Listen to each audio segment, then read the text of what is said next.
pas trop vite, tout le passage un peu fugué. Alors peut-être le moment le plus difficile, ça doit être 47.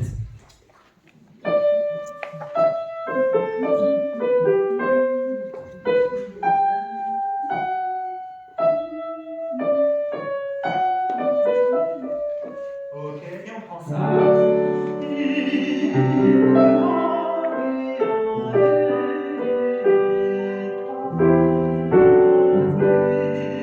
Très joli, hein, cette modulation en sol majeur. 47, 1 et 2.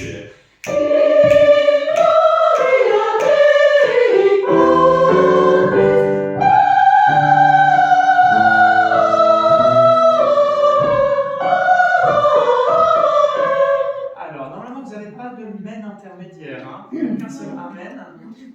Ok. DI, on dit D et I ou DI. Ah oui, je vais y venir. Alors, peut-être je vais faire poser la question.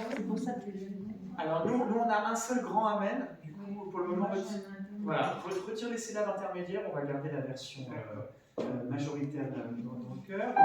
Et d'autre part, donc tu m'as posé la question sur le DI.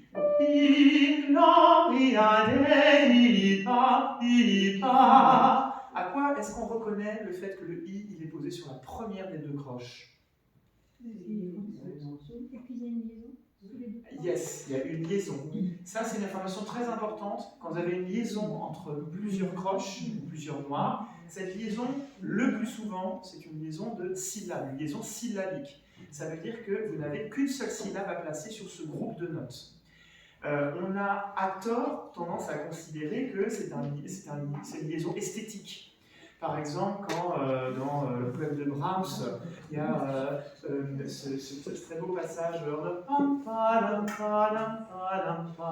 et on a envie de faire du 2 en 2, Handel, etc. Et on interprète ce petit legato comme étant le 2 en 2.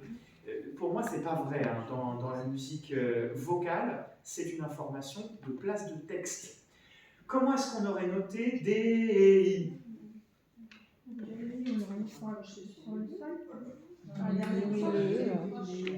Ouais. On aurait mis la liaison entre la noire et la croche, et le I aurait été sur la croche d'après. Autre information du fait que vous avez des croches, elles sont ligaturées.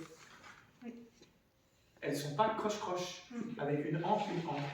Pourtant, regardez la mesure d'en dessous, la mesure d'avant, hein, enfin dans Gloria, Ria, 2 syllabes, les croches sont déligaturées. Okay. Alors, est-ce que c'est pertinent dans ce cas-là, est-ce que c'est utile, pardon, de mettre le legato sous les croches? Comme elles sont ligaturées, non, ça ne sert plus à rien. Par contre, c'est utile pour les noirs, parce que là, vous n'avez pas de différence entre 2 noirs sur 2 syllabes et 2 noirs sur une seule syllabe. Donc, essayez d'attraper ces informations de plus en plus, et vous voyez que dorénavant, la liaison de syncope entre Amen, Amen, vous savez, toutes ces liaisons, en fait, elles ont la même valeur qu'une liaison syllabique. C'est juste que quand vous avez deux mêmes notes de part et d'autre de la barre de mesure quand vous chantez, soit les 2 notes ont 2 syllabes, soit elles ont une liaison, et auquel cas avec une seule syllabe, et auquel cas ça devient une liaison rythmique. Vous voyez le principe? Donc là j'ai pas d'exemple immédiatement dans ce truc-là, parce que non, si on avait voulu être logique, si le copiste là, qui recopiait Haydn il avait été très très bon, il aurait mis un grand legato du A jusqu'à la dernière note avant le Men. Vous voyez ce qui manque à cet endroit-là. Maintenant que vous avez cette information-là, on peut le refaire à 47.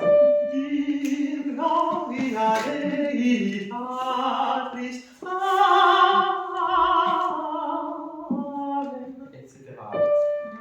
47 encore une fois. Et on enchaînera avec la suite. 47 on enchaîne. Et 1.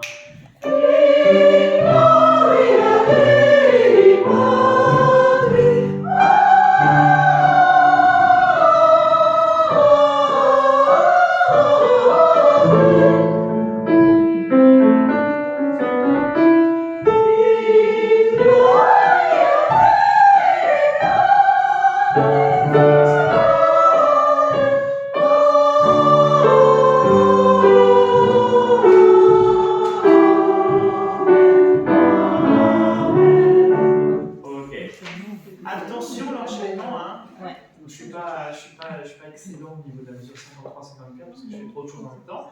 Mais il faut que vous puissiez l'enchaîner presque de tête de 52 à 54.